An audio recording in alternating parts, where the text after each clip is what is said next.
Olá, querido amigo e amiga, estamos de novo aqui, sexta-feira, 20 horas, mais um programa Vida Pura, diretamente no canal da Telmídia.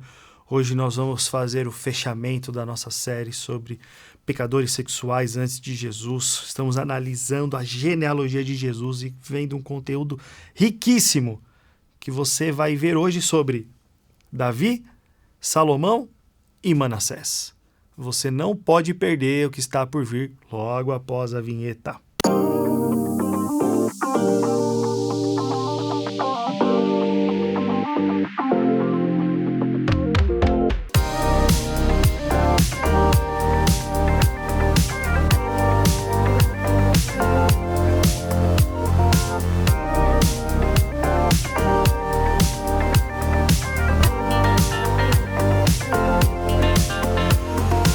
Graça e paz a você que nos acompanha toda sexta-feira, às 20 horas, horário de Brasília, aqui no canal da Telmídia, diretamente dos estúdios da Comev em São Paulo. Já vai se inscrevendo no canal, deixando o like, isso é muito importante, você sabe disso. E, mais importante do que isso, compartilha os vídeos que nós estamos postando aqui para vocês, nos seus grupos de WhatsApp, mostra para o seu pastor, mostra para o seu líder. É importante divulgar a mensagem para que vidas sejam levadas à pureza sexual. Nós sabemos que o pecado sexual é um câncer dentro das nossas igrejas. Em todas elas, temos muitos pecadores sexuais, infelizmente. Para terminar essa jornada, e daqui a pouco começar outra, Davi Nascimento, meu amigo de fé, irmão, camarada sempre. Mais uma sexta-feira, hein, Felipe? Que Mais uma coisa sexta, boa. hein? Vejo um brilho diferente nos seus olhos, né? Vida tá... Deus é bom, né? Deus é bom, né? Não sei o que sei. Deus é bom, né? Deus é bom, Deus é bom. Galera de casa que acompanha desde o primeiro programa, se prestar atenção no Davi, vai encontrar um detalhe importante, que eu não vou dizer qual é. Se você for uma pessoa atenta, se você ficar de olho atento, você vai descobrir o que eu tô falando. Deus é bom e restaura as nossas vidas por completo. Glória a Deus.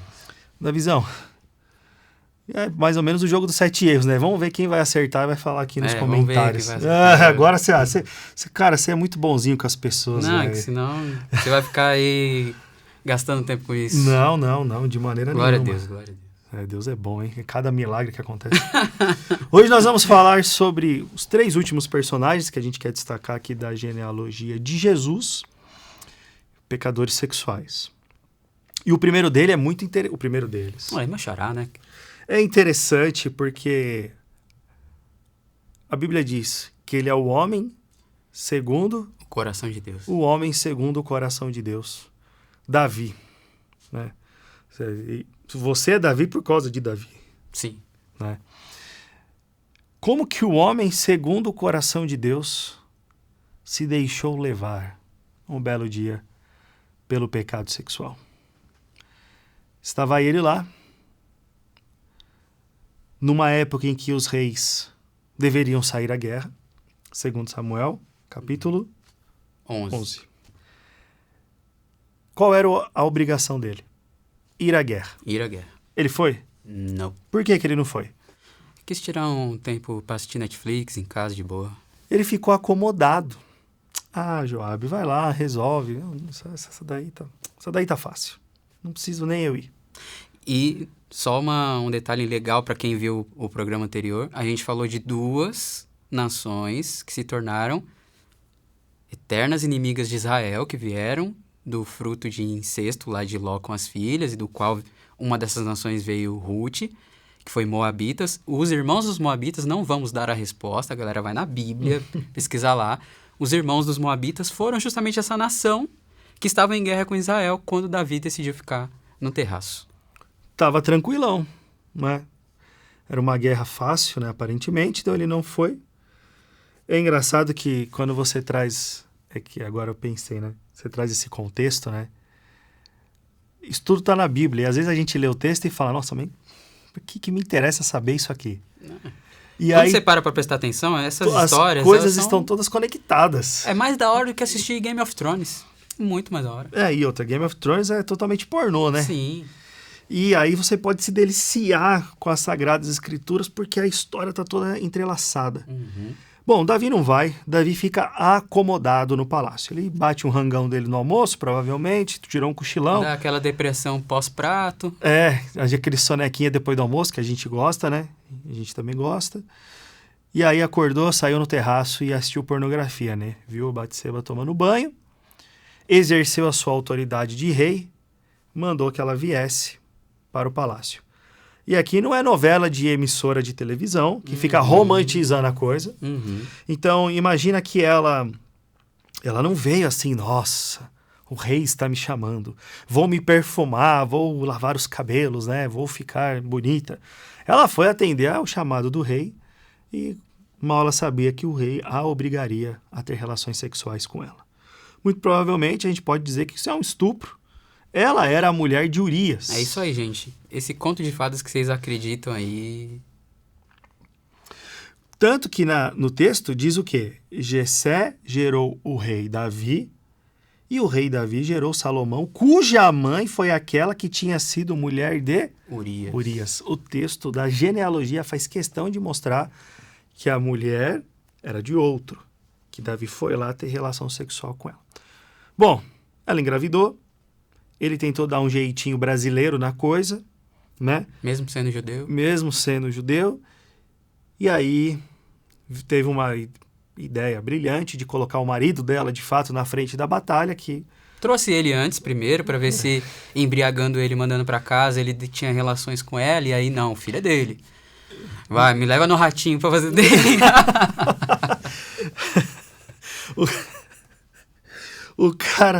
O cara nem bêbado foi. Ele tinha, naquele momento, mais princípios, mais temor do que o próprio rei Davi. Urias, ali, ele estava sendo usado por Deus como o escape de Deus naquele momento para Davi já se arrepender ali, já consertar a vida ali, porque Urias, ele traz, Felipe, nesse capítulo 11 de 2 Samuel, uma fala bem parecida com a que Davi trouxe 4 capítulos antes, no capítulo 7, quando Natan vai ali, que era muito amigo do rei, Natan vai ali e Davi tá triste no terraço, no mesmo cenário que ele pecou, ele estava ali triste, porque aí Natan pergunta, por que você está triste, rei? E ele está triste porque ele está num palácio luxuoso, a arca de Deus está numa tenda, e ele, como assim isso e tal? Não, e aí, ali começa o sonho dele de ter um templo, que o filho dele realizaria, de ter um templo para o Senhor, suntuoso, né? Que ele pudesse homenagear o Deus dele. E aí Urias vem e fala assim, quase a mesma coisa. Como posso eu, rei, ir lá ter relações com a minha mulher? Os soldados lá estão com Joabe o ar livre, a arca do Senhor está numa tenda, eu não posso ir lá ter esse luxo. Olha só. E é interessante que você olha assim, parece que Davi, super espiritual, comunhão com Deus. Poxa, Deus, eu estou aqui nesse luxo e a tua arca naquela tenda. E daqui a pouco, tá ele esquecendo de tudo, jogando para o alto, para ter relação com aquela mulher. Isso nos leva a uma grande lição, viu? Você que está aí nos assistindo, que é o seguinte. Se você se acomodar, o pecado sexual, ele vai entrar na sua vida. Você vê o rei, segundo o coração de Deus, se lamentando, se preocupando com as coisas do Senhor. Parece você na igreja, não parece? Se preocupando com os ensaios do louvor, se preocupando com a aula que você vai dar na IBD, se preocupando com o pequeno grupo que você caminha, se preocupando com os jovens que você lidera. E dali, super espiritual, né, viver nesse contexto, de repente você só dá uma olhadinha no Instagram. Só uma olhadinha. Já era. Tudo aquilo vai embora. E ao invés de se arrepender do que faz, como Davi, poderia ter se arrependido. Isso que você trouxe aqui, Urias manda a fala que vai de encontro ao que ele mesmo disse. Aí Davi podia acordar. Meu Deus. E se arrepender. Não. Cauterizado pelo pecado. Aí ele fica indignado com Urias. O errado é Urias ainda. De não ir para casa e ter relação com a mulher. Cauterizado pelo pecado, não mede as consequências mais dos seus atos. coloca o homem na frente da batalha. Claro que quem morre primeiro é quem está na frente. A chance dele morrer era muito grande. E acontece o quê? Ele morre. Morre. E aí, o homem, segundo o coração de Deus, comete Adultério primeiro. um adultério. Negligência, procrastinação e tudo mais. E agora, um assassinato premeditado, digamos assim. Até nas leis brasileiras, ele seria duramente punido pela premeditação do crime, para encobrir o que ele fez ainda. Quanto mais diante de Deus. E é legal fazer essa relação, né, Felipe? Porque as pessoas podem estar se perguntar, mas e aí, como é que eu faço para se manter constante, então? A gente fala muito sobre intencionalidade, né? E um texto que fala muito sobre intencionalidade é o Salmo 1, que a gente vive falando aqui nos programas também. E um detalhe que tem martelado no meu coração, assim, nas últimas semanas, tem sempre um versículo que, por mais que você leu, estudou várias vezes, aí ele vem de novo com algo mais profundo ainda para você, né? E o Salmo 1, versículo 2, fala ao contrário, né? O homem ali do Salmo 1, sua satisfação está na lei do Senhor e nessa lei medita dia e noite. E aí eu me fiz uma pergunta, eu ali meditando com o Espírito Santo, se ele já está satisfeito na lei do Senhor, por que ele continua meditando na lei dia e noite? Ele já não está satisfeito? Por que ele continua? Porque ele sabe que se ele parar, ele vai querer se satisfazer em outra coisa. Simples assim. Então, não tem essa de, já estou caminhando bem. Paulo disse isso, né? Aquele que pensa estar de pé, cuide para que não caia. Não tem outro jeito de cuidar para que não caia se não for estar onde você tem que estar, fazendo o que você tem que fazer, honrando a Deus e glorificando a Deus como você foi chamado para fazer. E é isso que Davi deixou de fazer. Interessantíssimo isso, né? E aí ele cai. Cai não.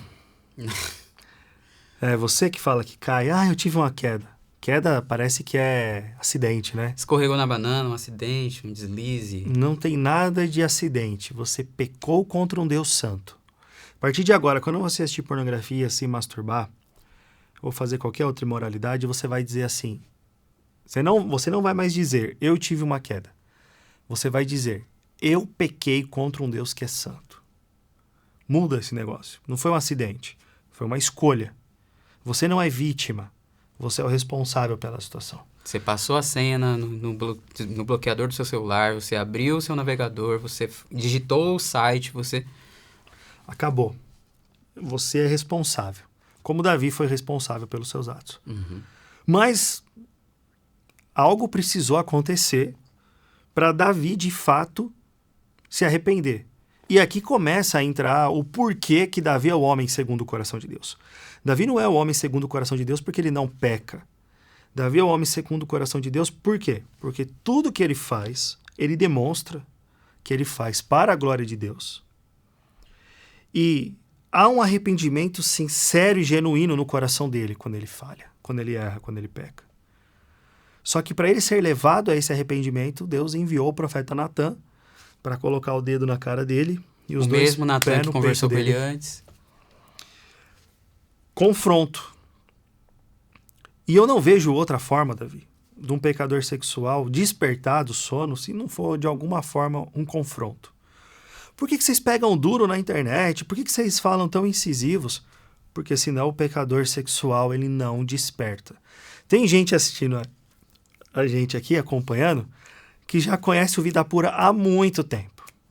E já levou muito confronto do Vida Pura e nem assim despertou até agora. Quanto mais aqueles que continuam querendo ter o ego massageado, achando que eu sou uma vítima, eu assisto pornografia porque o mundo é cruel, que as mulheres ficam nuas. Não é culpa minha. Então, o profeta Natan vai lá, põe o dedo na cara de Davi. Duramente. Correndo risco de morrer. Davi, como rei, poderia mandar matá-lo. Cala essa boca, quem é você? Corta a cabeça desse falso profeta, aí já ia destituir o Natan. Mas Natan não teme a homens, teme a Deus. Glória a Deus. E se ele tinha uma missão de entregar uma mensagem duríssima, ainda que fosse para o rei, ele foi. E aí Davi mostra por que ele é tido como homem segundo o coração de Deus, porque o confronto leva a um arrependimento verdadeiro. E tanto no texto de 2 Samuel, quando ele vai lá se arrepender, pano de saco, coberto de cinza, E o Salmo 51, que é a grande oração de arrependimento de Davi nesse contexto, mostra que, de fato, ele se quebranta, ele reconhece o seu pecado. E a gente tem aqui já Glória a Deus. A gente tem um programa que a gente falou do Salmo 51, sim. e você volta e assiste aqui o programa do Salmo 51, que foi top. E diferente do que algumas, pegando o gancho que você falou no começo, algumas produções audiovisuais aí sobre Davi, de uma tal rede que a gente não precisa falar o nome, nas interpretações recentes, pegaram o versículo 5 do Salmo 51, que ele fala, olha, sei que em pecado me concebeu minha mãe, eu sou pecador desde que nasci. Pegaram isso para colocar no roteiro e dar uma desculpinha ali e tal, criar uma historinha para Davi. Colocaram como se, tipo assim, ele estivesse querendo dizer que ele foi fruto também de um adultério. Que a mãe dele adulterou e aí nasceu ele e tal. Olha a bagunça que se faz. Não, ali... E aí quebra toda a ideia de que nós já nascemos pecadores. E é isso que Davi está dizendo. Olha, eu sei, Deus, que eu sou pecador, não só agora, que eu não era um bonitão santão, perfeito sem pecado, e agora eu pequei lá com Batseba e me perdoe. Não, eu sei que eu sou pecador desde o dia em que eu nasci. Então eu reconheço que é justa a tua sentença. Se o Senhor quiser me condenar e não me perdoar, vai ser justo. E isso mostra, para a gente fechar a história de Davi, Felipe, que Davi, ele não está ali no Salmo 51 pedindo para, olha Deus, melhora aí a minha reputação de rei, porque agora ela foi manchada, né, e tal, faz uma propaganda melhor minha no Instagram aqui de Israel e tal, para eu ficar mais bonito nas redes sociais. Não, Davi, até ali, ele está pensando na glória de Deus. Vai ser justo se o Senhor me condenar. Eu não estou aqui pedindo reputação. O que ele pede? Devolve a alegria da salvação. Faz os ossos que o Senhor esmagou. Lá em Salmo 32 ele fala que ele teve os ossos esmagados, né? Faz os ossos que o Senhor esmagou exultarem de novo de alegria. E olha, Deus, eu quero também mais uma coisa. Eu não quero só essa purificação para mim. Me usa para alcançar outros pecadores, para que outros pecadores também se voltem para ti, porque eu tenho certeza que aqui em Israel eu não sou o único que está desonrando o Senhor. Então, aí é que está a chave de realmente andar em liberdade. Esse é o verdadeiro arrependimento. Quando você vive além de você, o seu processo, quando você não clama ao Senhor só por você, você clama... A mesma coisa que você clama por você clama pelos outros. Você não quer a liberdade para se livrar da sua culpa, ou para restaurar o seu casamento, ou para restaurar a sua reputação diante das pessoas. Se isso vier, amém. Amém. Mas se não vier... Se não vier... Eu quero a minha liberdade porque eu quero andar em obediência diante de um Deus santo e quero que Ele use a minha vida para alcançar outros. Com a mesma graça que me foi alcançada, agora eu quero ser um instrumento para alcançar outros com essa mesma graça. E esse coração Deus jamais despreza, por isso que Ele é um homem segundo o coração. Que bênção. Bom, dessa relação nasceu uma criança que morreu. Mas aí... ele vai se deitar de novo com essa mulher. Casa com Batseba. E vai ter outro filho com ela. E o seu nome é?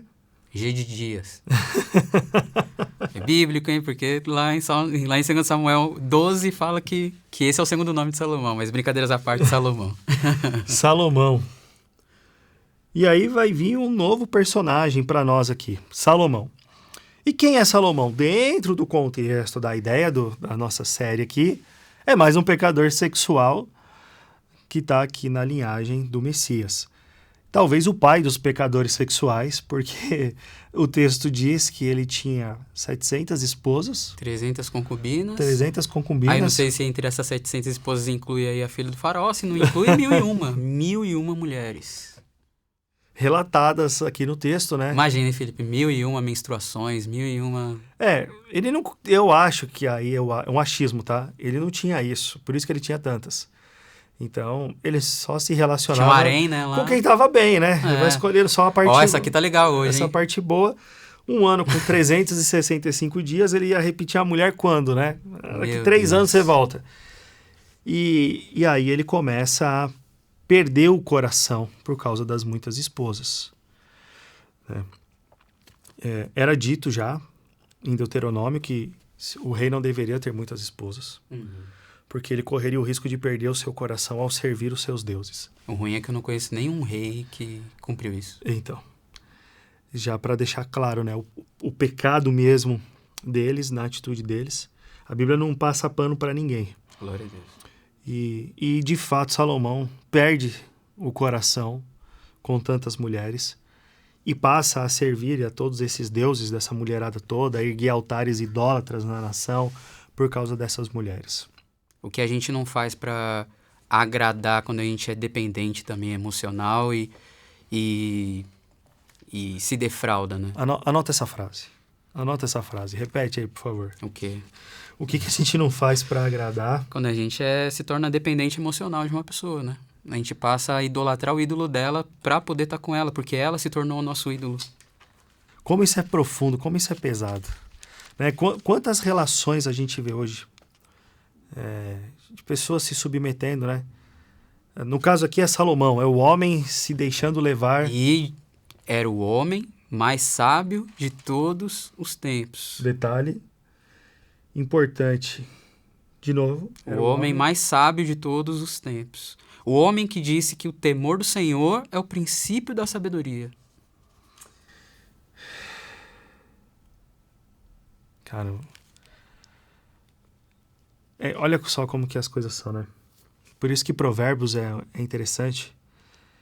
Ele, lá no capítulo 4, vai falar sobre a sabedoria. E no capítulo 5 já vai falar sobre a mulher imoral atraindo esse cara. Então, ou você é sábio, ou você é tolo de se deixar levar por todas as imoralidades que estão sendo oferecidas diante dos seus olhos. E no capítulo 7 de Provérbios, Salomão tá lá na janela vendo um jovem insensato que vai adulterar com mulher, que não sei o quê. E ele é esse cara. É interessante que o homem mais sábio, o rei mais próspero, o rei cujo período de reinado esteve mais em paz, não teve guerras. Paz, o pai dele já tinha limpado tudo. Que pegou o projeto do pai do templo, porque, vamos lá, Salomão realizou o sonho, né, de Davi de ter um templo para o Senhor.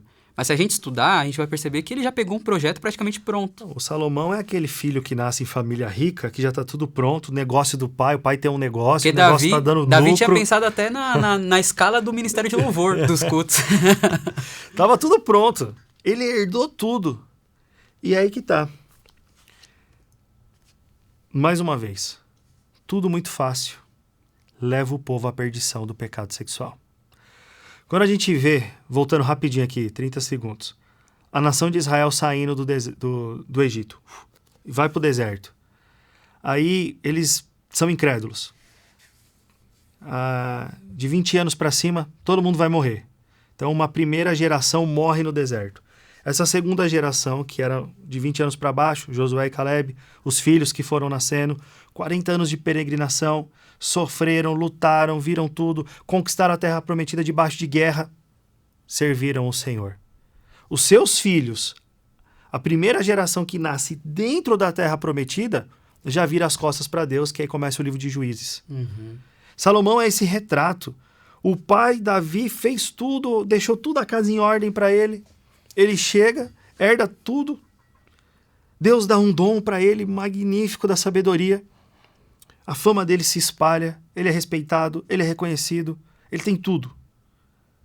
E aí, mais uma vez, a gente vê uma pessoa se acomodando, se deixando levar pelos seus desejos.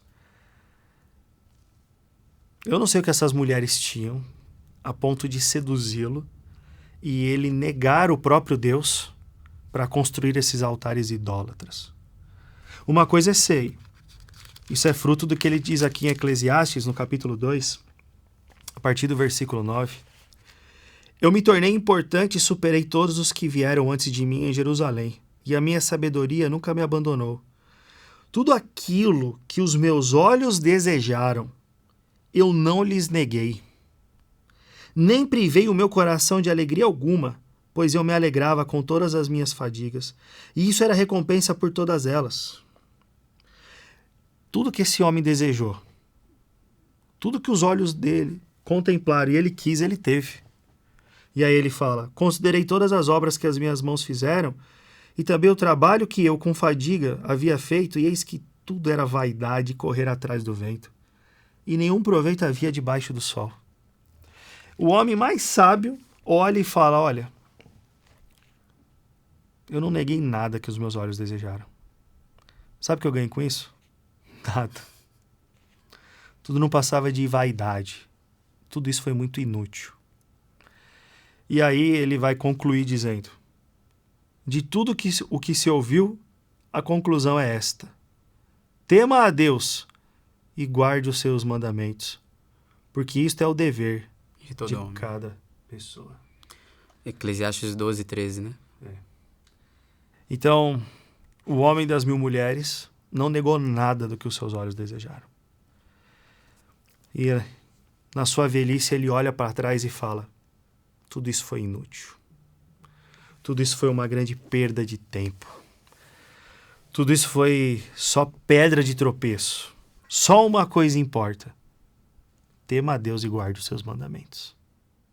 Glória a Deus. Isso traz muito sobre o quão mais importante é do que como você começa a jornada e como você termina, né? Porque Davi teve ali o seu período de pecado, mas terminou bem. E aí a gente vê Salomão, graças a Deus, houve arrependimento no final, ele chegou a essas conclusões, mas a gente vê, querendo ou não, a gente vê um final triste para um homem que começou no topo. Que foi glorioso, digamos assim, no parâmetro humano, né? E aí até brincadeiras à parte, Felipe, mas a gente lê, ainda bem que Provérbios 31 deixa claro que não é de Salomão, né? Porque eu ia falar que Provérbios 31 tá sobre a mulher virtuosa, quem a achará, vai falar, você procurou bastante, meu querido, 1001 vezes você procurou. Mas foi o rei Lemuel que escreveu. Pois é.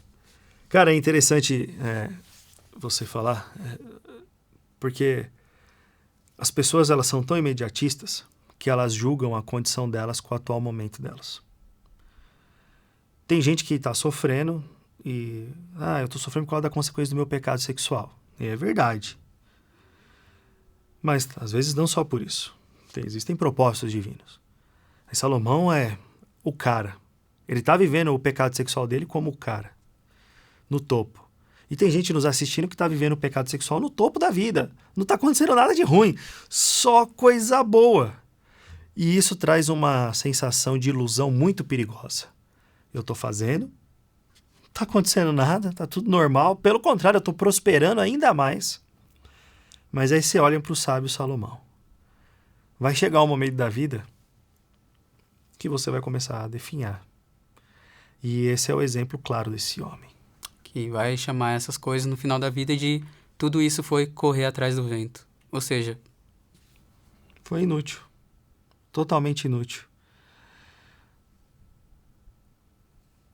Ainda assim, esse homem vive um propósito e ele está aqui, na genealogia de Jesus. Uhum. E depois dele, eu vou fazer menção só mais um nome, Davi, que é Manassés, que também faz parte da depois genealogia de uma série de outros Jesus. Reis, que alguns foram piedosos, outros foram... reis bons, reis maus, mas aí tem um nome, Manassés. E quando a gente olha para a história dele, a gente vê que ele foi um rei terrível, tenebroso, talvez o pior de todos. E mesmo assim, o nome de Manassés conta na genealogia do Messias. Deixa eu dizer uma coisa para você que está nos assistindo, para nós que estamos chegando ao final dessa série. Você olha para a genealogia de Jesus e vê que Deus realiza propósitos. Ele restaura vidas de pecadores sexuais e coloca esses pecadores sexuais em um propósito extremamente glorioso para ele, do qual nós temos o privilégio de participar. Olha o privilégio desses nomes que nós citamos até aqui. Foi maravilhoso. Mas quando eu chego nesse nome Manassés, e ele está aqui na genealogia de Jesus, o texto da história dele lá em 2 Samuel Segunda Crônicas. Segunda Crônicas. 33. Não mostra arrependimento dele. Não tem um versículo dizendo que ele se arrependeu. Percebe isso? Deixa eu te falar uma coisa, pecador sexual. Ainda que você não se arrependa, Deus pode cumprir propósitos na sua vida. Isso não significa que no último dia você vai ser salvo. Entenda uma coisa. Deus tem um plano traçado para cumprir os seus objetivos de redenção. E Ele vai usar quem Ele quer, do jeito que Ele quer, da maneira que Lhe agrada.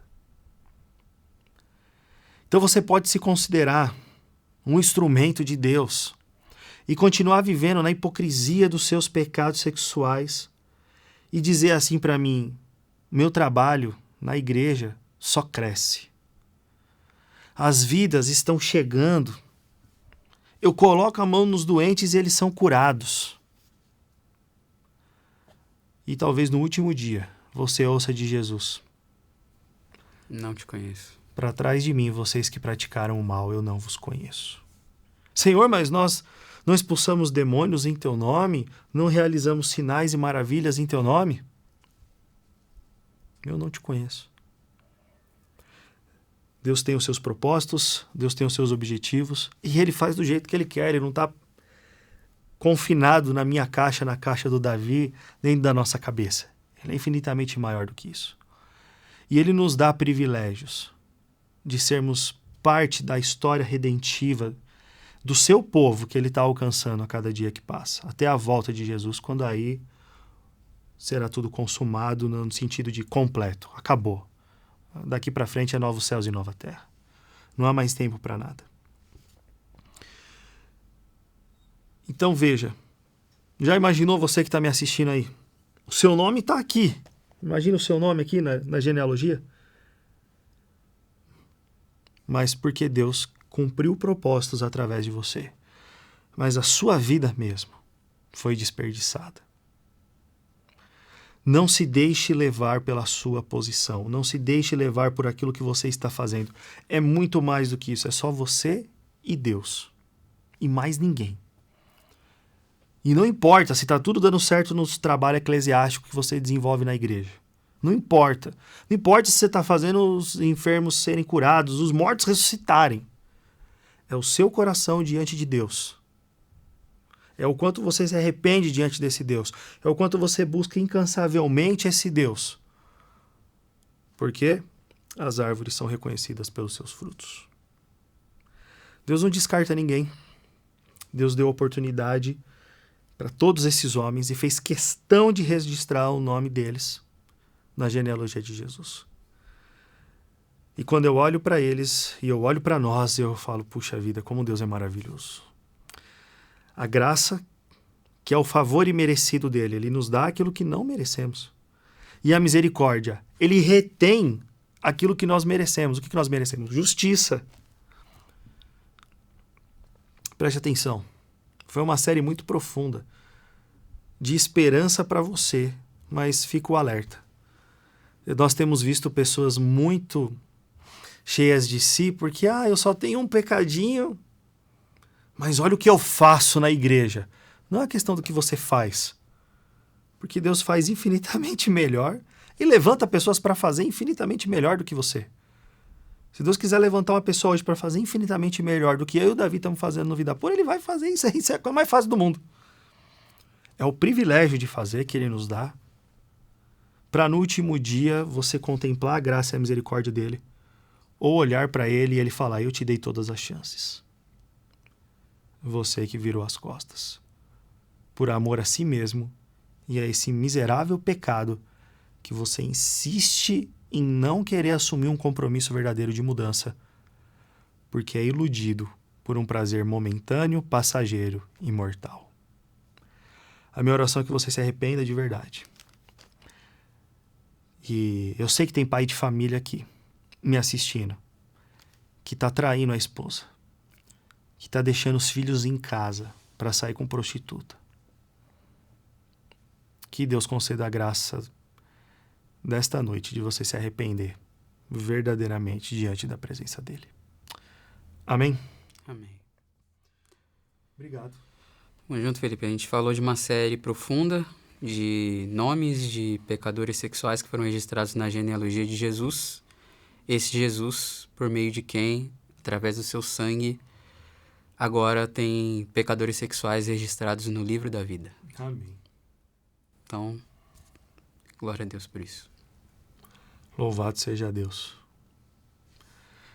Obrigado, mano. Foi muito profundo. Pelo menos para mim, foi uma bênção compartilhar esse momento contigo aí.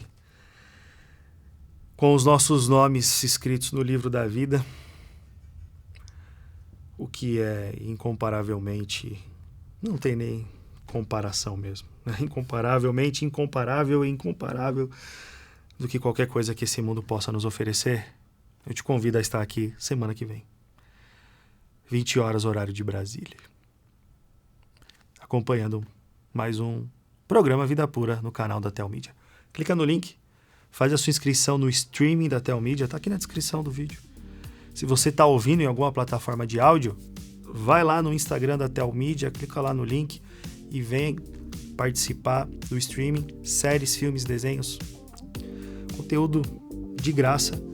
Considere fazer parte do conteúdo que é pago, mas aí você vai estar abençoando esse ministério que está levando a mensagem para o mundo inteiro. Nossos vídeos estão sendo vistos em vários países, para a glória de Deus. Que Deus te abençoe. Nós somos o Vida Pura. Não desistimos da santidade. Até o próximo encontro.